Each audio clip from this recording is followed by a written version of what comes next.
महाकालेश्वर ज्योतिर्लिंग भस्म आरती एक रहस्य। हेलो दोस्तों, आप सबके अंदर मौजूद परब्रह्म परम पिता परमेश्वर को मेरा सादर प्रणाम।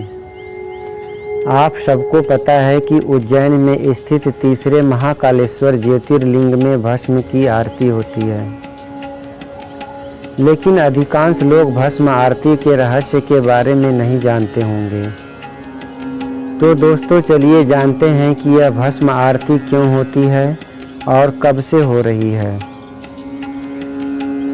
भस्म आरती की कहानी शिवलिंग की स्थापना से ही देखी जाती है।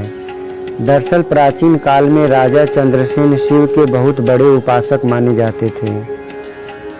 एक दिन राजा के मुख से मंत्रों का जाप सुनकर एक किसान का बेटा भी उनके साथ पूजा करने की कोशिश करने लगा, लेकिन सिपाहियों ने किसान के बेटे को वहां से भगा दिया और दूर भेज दिया। किसान का बेटा जंगल के पास ही जाकर पूजा करने लगा और वहां उसे एहसास हुआ कि दुश्मन राजा उज्जैन पर आक्रमण करने जा रहे हैं, और उसने प्रार्थना के दौरान ही यह बात पुजारी को बता दी। यह खबर आग की तरह फैल गई और उस समय विरोधी राजा राक्षस दूषण का साथ लेकर उज्जैन पर आक्रमण करने जा रहे थे। राक्षस दूषण को भगवान ब्रह्मा का वरदान प्राप्त था कि वो दिखाई नहीं देगा। राक्षस दूषण की वजह से राजा और प्रजा में भय व्याप्त हो गया।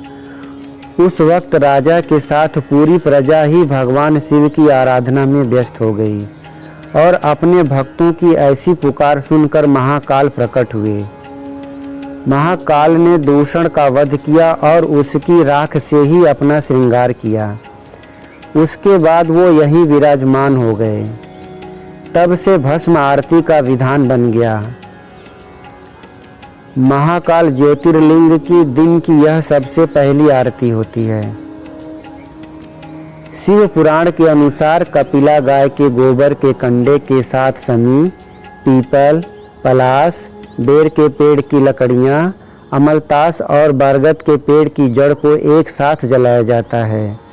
इसके बाद ही वो राख बनती है जिससे हर सुबह भगवान शिव की भस्म आरती होती है। ओम नमः शिवाय।